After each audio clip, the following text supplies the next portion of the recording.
warahmatullahi wabarakatuh. Alhamdulillah wassalatu wassalamu ala Rasulillah wa ala alihi wa sahbihi ajma'in. Amma ba'd. Ikhwan wa akhwat fillah, jamaah salat Isya dan Tarawih yang dirahmati Allah Jalla wa ala. Alhamdulillah kesempatan malam yang mulia ini Allah kumpulkan kita di masjid yang sangat kita cintai ini dalam rangka beribadah kepada Allah Subhanahu wa taala. Jamaah sekalian, Allah Subhanahu wa taala berfirman, "Ya ayyuhalladzina amanu kutiba alaikumus syiyam kama kutiba 'alal ladzina min qablikum la'allakum tattaqun." Wahai orang-orang beriman, kutiba alaikum, telah diwajibkan atas kalian untuk berpuasa sebagaimana telah diwajibkan kepada orang-orang sebelum kalian, la'allakum tattaqun, agar kalian menjadi orang-orang yang bertakwa. Jamaah Bapak Ibu yang rahmati Allah, dalam ayat ini jamaah ada 3 poin yang sangat penting untuk dijelaskan. Yang pertama, Allah Jalla wa Ala berfirman, "Ya ayyuhalladzina amanu", wahai orang-orang yang beriman. Di dalam ayat ini jamaah ini seru untuk berpuasa adalah orang-orang yang beriman. Apakah hal ini berarti bahwasannya muslim tidak diwajibkan untuk berpuasa? Jawabannya wajib. Karena jamaah sekalian, kalau disebutkan iman secara tersendiri maka Islam masuk. Begitu pula ketika disebutkan Islam, iman juga masuk. Bahkan jamaah sekalian, apakah ketika misalkan orang-orang yang beriman berpuasa, kemudian hal ini berarti orang-orang yang tidak beriman mereka tidak diwajibkan untuk berpuasa? Jawabannya masalah yang terkait tentang masalah apakah orang-orang kafir itu mukallaf ataupun tidak, maka para ulama kita silang pendapat. Sebagian mereka mengatakan orang-orang kafir hakikatnya mereka juga mukallaf, dalam artian masalah yang hakikatnya mereka pun dipintahkan untuk beribadah. Walaupun seandainya mereka beribadah, maka ibadah mereka tidak sah. Kenapa? Karena tidak terpenuhi syarat sahnya ibadah, yaitu Islam. Tetapi jamaah sekalian, mereka dikatakan mukallaf dalam artian kelak mereka akan diadab gara-gara tidak puasa. Mereka akan diadab gara-gara tidak sholat. Bahkan di antara dalil menunjukkan hal ini jamaah, ketika mereka orang-orang kafir dijebloskan dalam neraka Saqar, maka Allah bertanya kepada mereka, "Ma salakakum fi saqar?" Apa yang menyebabkan kalian dijebloskan dalam neraka Saqar? Maka mereka mengatakan, "Qalu lam nakun minal musallin." Ya Allah, dulu kami bukan termasuk orang-orang yang sholat, padahal mereka jemaah orang-orang kafir. Tapi ketika ditanya alasannya, mereka menjawab dahulu tidak sholat. Sehingga artinya jamaah sekalian, berarti seorang muslim tidak boleh membantu mereka untuk tidak puasa. Artinya gini, seandainya ada sebagian kita ya misalkan berjualan makanan dengan niat saya berjualan khusus di komplek non muslim, nggak boleh. Kenapa jamaah sekalian? Karena kita tidak boleh membantu mereka untuk berbuat maksiat. Walaupun mungkin jamaah mereka berkeyakinan misal memakan daging ya, babi dibolehkan. Apakah karena kita berkeyakinan mereka dibolehkan makan daging babi, kemudian kita boleh ternak babi dengan alasan ya mungkin ya khusus dijual kepada mereka? Jawabannya nggak boleh.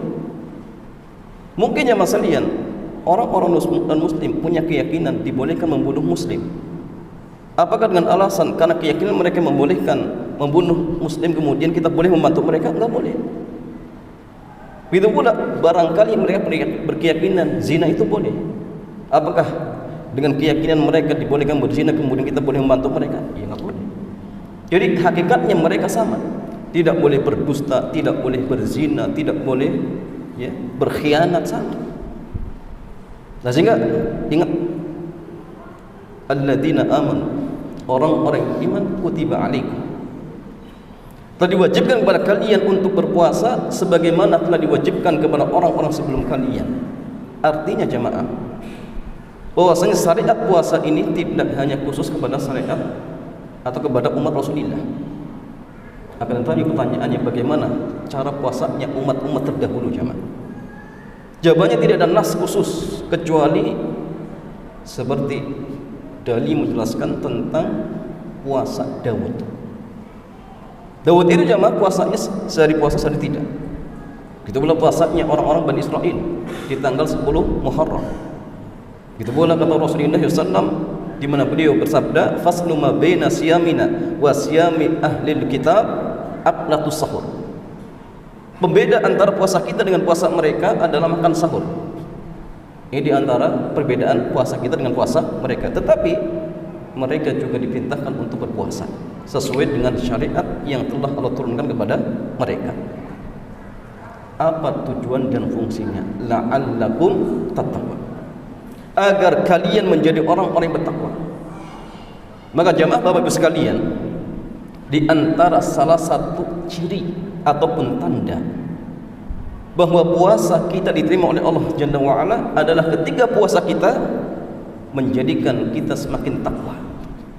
Takwa itu artinya mengerjakan perintah-perintah Allah dan menjauhi segala larangannya. Artinya kalau misalkan sebelum Ramadan, misal sholatnya jarang-jarang, ketika setelah puasa Ramadan masuk Syawal, Masya Allah, sholatnya full.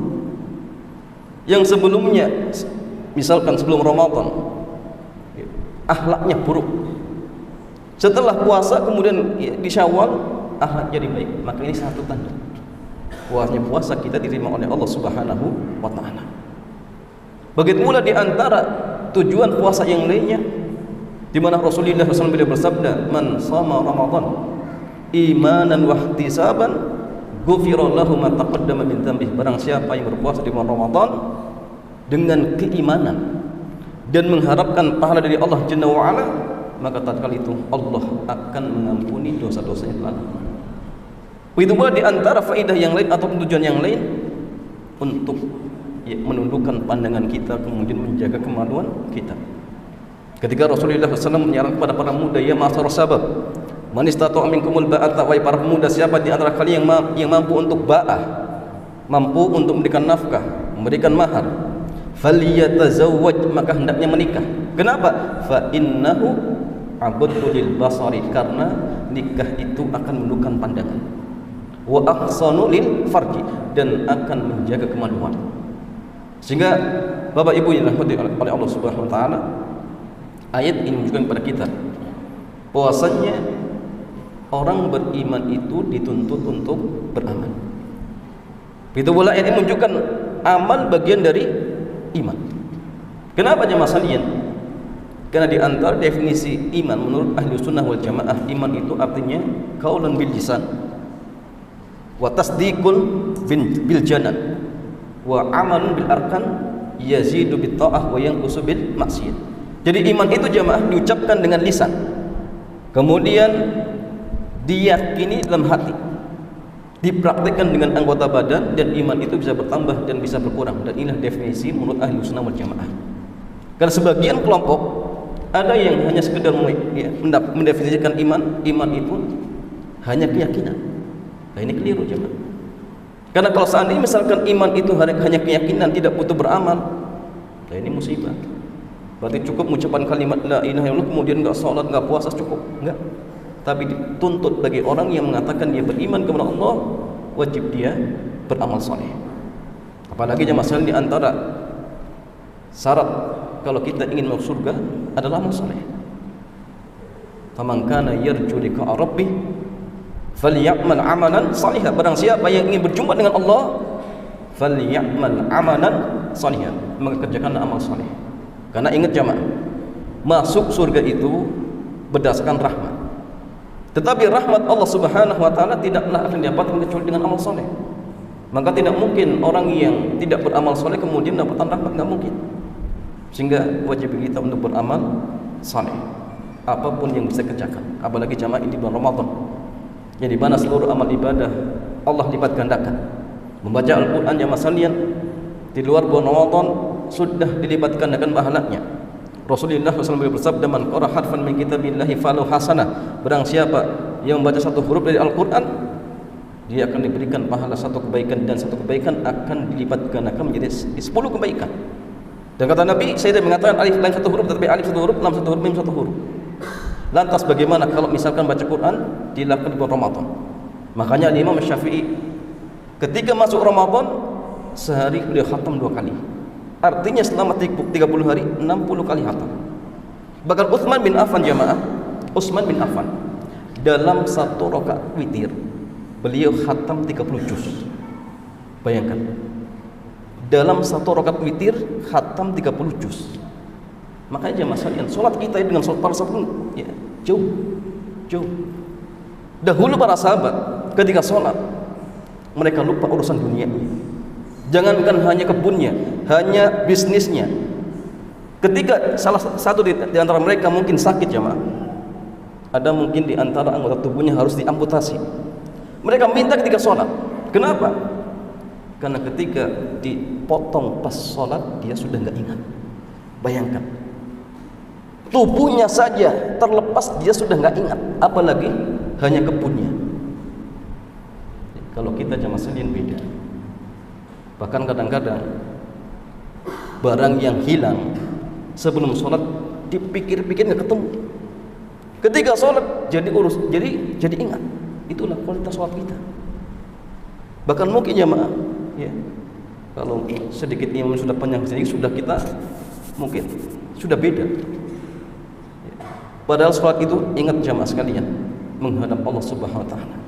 Kalau kita menghadap mungkin orang yang penting saja, pasti kita akan minta waktu yang lama. Sekarang sholat itu menghadap Allah Subhanahu Wa Taala, maka silahkan minta sebanyak-banyaknya kepada Allah. Apalagi ketika sujud, jamaah sekalian, Nabi mengatakan aqrabu ma bainal abdi min rabbih wa huwa sajidun. Ya, kondisi seorang hamba dekat dengan Allah adalah ketika sujud. Maka Nabi mengatakan fa'akthiru bid-du'a, perbanyaklah berdoa. Silakan minta untuk urusan akhirat kita, minta untuk urusan dunia kita. Maka ketika Allah semakin banyak diminta, maka Allah akan semakin cinta kepada kita. Sehingga jamaah sekalian, ya, mari fastabiqul khairat. Sedangkan kita masih di bulan Ramadan, maka bermudah-mudah untuk mendapatkan kebaikan-kebaikan. Barangkali ini mungkin Ramadan yang terakhir, maka tutup ya usia kita dengan banyak-banyak beramal soleh. Wallahu ta'ala al-musab. Demikian, mudah-mudahan bermanfaat. Subhanakallahumma bihamdik, asyhadu an la ilaha illa anta, astaghfiruka wa atubu ilaik. Assalamualaikum warahmatullahi wabarakatuh.